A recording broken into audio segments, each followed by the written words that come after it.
வேடிக்கை பார் கொஞ்சம் அந்தி வரும் பொழுது வரும் அன்றாடம் இரவு வரும் பந்தி வரும் விருந்துகளில் பாவலருக்கு சொற்களெல்லாம் முந்தி வரும். ஆனால் நம் முற்றத்தில் இந்தி எனும் மந்தி வரும் என சொன்னால் மடையர்களா நாம் எல்லாம்.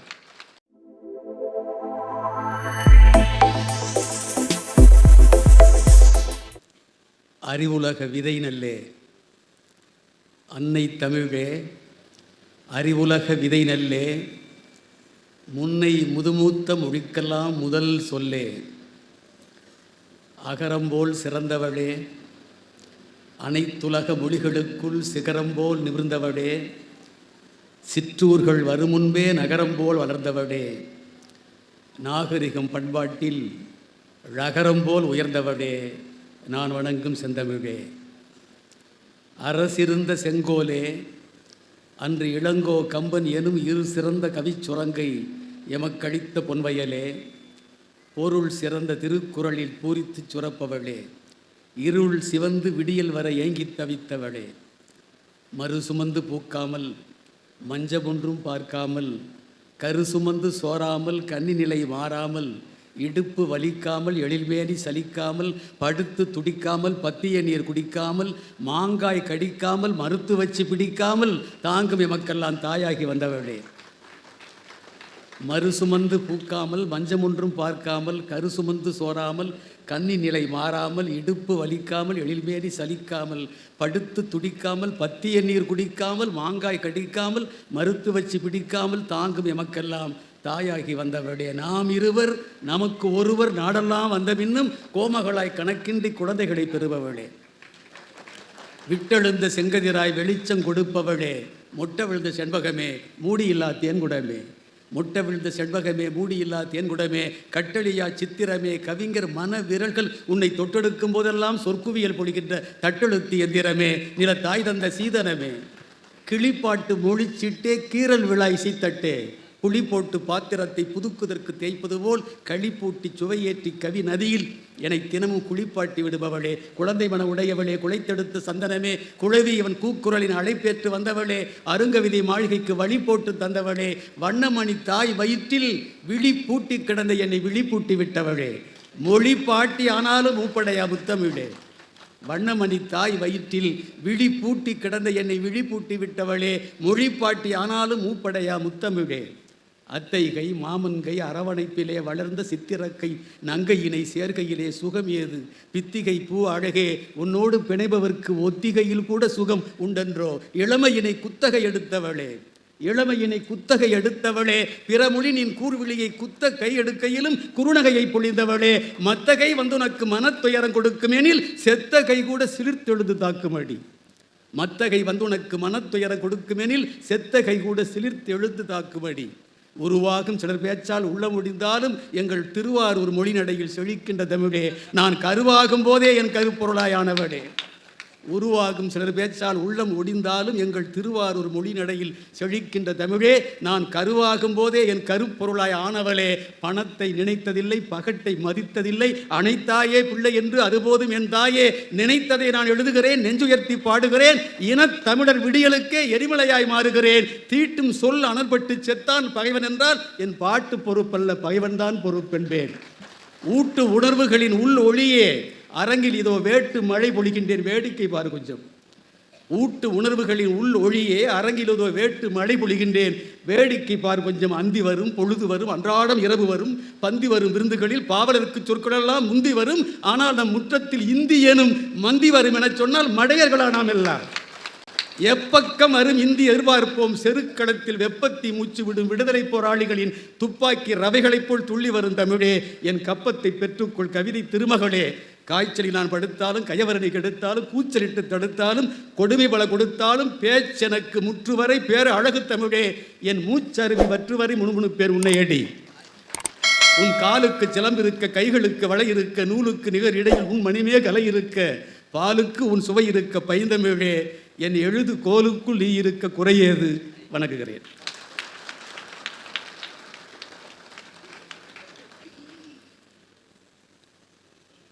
ஒன்பதரை மணிக்கு ஒரு புத்தக திருவிழாவில் இவ்வளவு பெருங்கூட்டம். வெள்ளம்போல் தமிழர் கூட்டம் என்ற புரட்சி கவிஞர் பாடிய கூட்டத்தை பெரம்பலூரில் மட்டும்தான் 9 மணிக்கு மேல் பார்க்க முடியும்.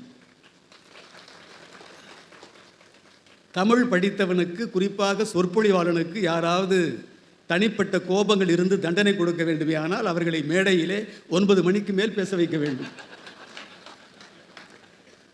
ஆனால் நம்முடைய மாவட்ட ஆட்சித்தலைவர்கள் அவர்கள் இந்த மாவட்டத்து மக்களுடைய நெஞ்சுக்கு எவ்வளவு நெருங்கிய போற்றுதலுக்கும் பாராட்டுக்கும் உரியவரோ அதை போல நாங்களும் மிகுந்த நன்மதிப்போடு புதுக்கோட்டையில் பணியாற்றிய போது அவர் மீது அன்பு காட்டியவர்கள். நம்முடைய இந்த நிகழ்ச்சியிலே தலைமை தாங்கி இருக்கிற பெருமதிப்பிற்குரிய ஈடன் கார்டன்ஸ் கல்வி நிறுவனங்களின் தாளாளர் ஐயா முருகேசன் அவர்கள் இங்கே வந்திருக்கிறார்கள்.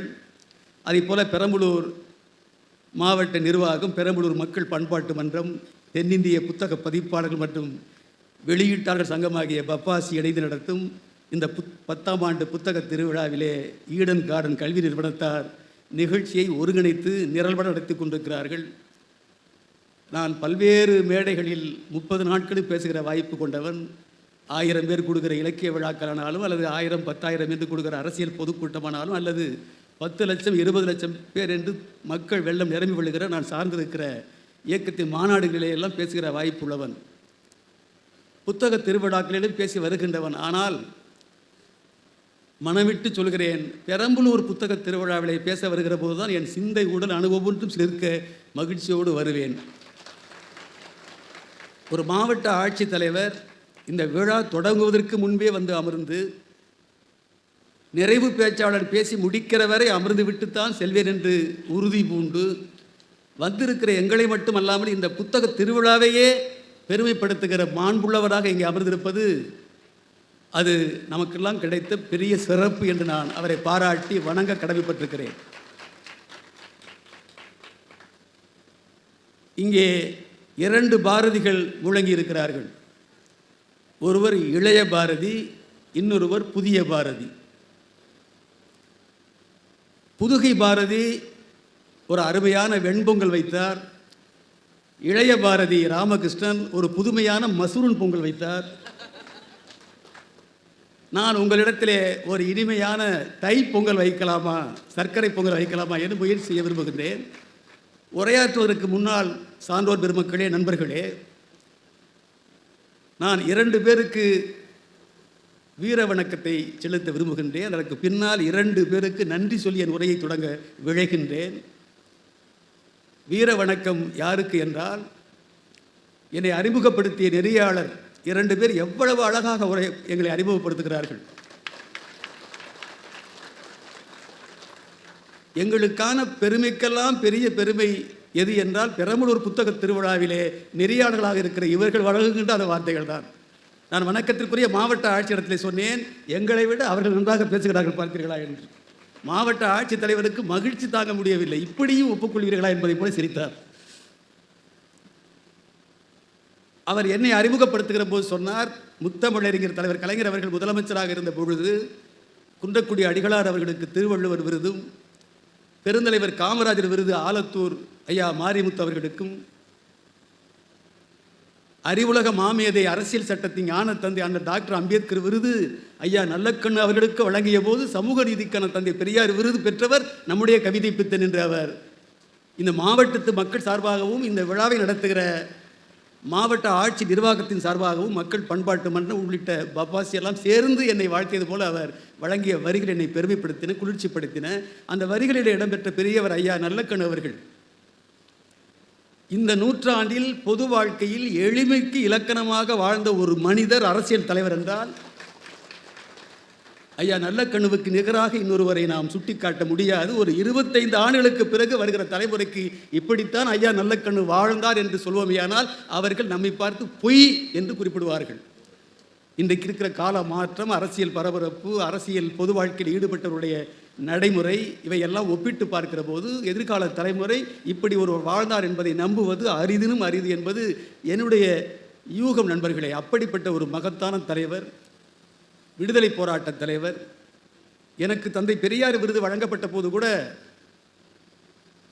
தமிழ்நாட்டிலே ஒரு அமைப்பை நடத்துகிற ஒரு தலைவர், அன்றைய முதலமைச்சர் கலைஞருக்கு ஒரு வார ஏட்டிலே தொடர்ந்து வினாக்கணைகள் எழுப்பிக் கொண்டிருந்தார்.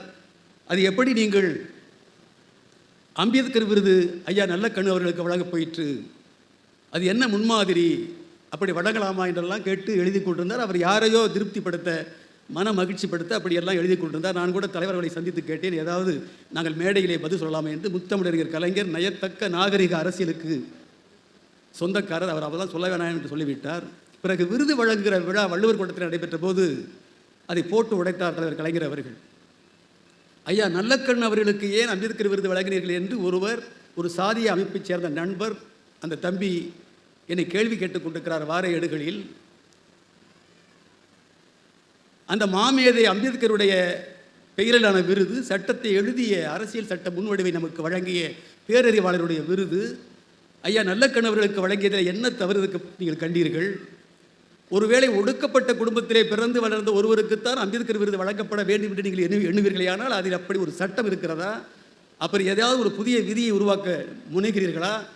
அப்படி இந்த விருது வழங்கப்படவில்லை. ஆனால் அம்பேத்கர் எந்த கனவு கண்டாரோ அந்த கனவை மெய்ப்பட செய்ய தன் வாழ்க்கையே அர்ப்பணித்துக் கொண்ட மாபெரும் தலைவர் ஐயா நல்லக்கண் அவர்கள். தன் குடும்பத்திலேயே தென் மாவட்டத்திலே ஒரு கொலை நிகழ்ந்து விடுகிறது. அந்த கொலை தொடர்பாக பல தலைகள் விழ, இரத்த சேறு வெள்ளமென பெருக்கெடுக்க, மனித குலமே ஒப்பாரி களத்திலே மூழ்கிவிட இருந்த ஒரு வேதனையான பதற்றமான சூழலில் அந்த களத்துக்கே சென்று உயிர் இழப்புக்கு ஆளான நாங்கள் எங்கள் குடும்பத்திலே ஒருவரை எழுதியிருக்கிறோம், எங்களுக்கு வராத சோகம் உங்களுக்கு என்ன, இதிலே சாதி சாயத்தையோ வேறு ஏதாவது பிற்போக்கான எண்ணங்களையோ வடிவமைத்து தொடர்ந்து விரும்பத்தகாத நிகழ்வுகள் இந்த மண்ணிலே உருவாவதற்கு நீங்கள் யாராவது காரணமாக இருந்தால் உங்களுக்கு நான் முதல் எதிரியாக இருப்பேன் என்று விரும்பத்தகாத பல நிகழ்வுகளை தன்னுடைய பழுத்த அனுபவத்தால், தான் ஏற்றுக்கொண்ட கொள்கை அழுத்தத்தால், பற்றால் நிறுத்தி காட்டிய மாபெரும் தலைவர், மகத்தான தலைவர் ஐயா நல்லக்கண் அவர்கள். அவர் அண்மையிலே நம்மை விட்டு பிரிந்து போன செய்தியெல்லாம் உங்களுக்கு தெரியும். நான் கூட முகநூலில் எழுதினேன், மறைந்து விட்டார் எங்கள் ஐயா நல்லக்கண்ணு. மண்மீதில் உழைப்பாளர் மனங்களெல்லாம் நிறைந்து விட்டார். புகழேட்டில் நிலைத்து விட்டார். நிரந்தரமாய் ஓய்வெடுத்தார். தோழரெல்லாம் உறைந்து விட்டார் சோகத்தில். சமுதாயத்தின் உறக்கத்தை கலைத்த மகன் உறங்கிவிட்டார். சிறந்த செயல் செய்வதற்கே பிறந்த செம்மல் செங்குடியில் சிரிக்கின்றார், செவ்வணக்கம் என்று குறிப்பிட்டேன். அந்த லட்சிய செம்மலுக்கு இந்த புத்தக திருவிழாவிலே நான் வீர வணக்கத்தை செலுத்தி மன நிறைவடைகிறேன்.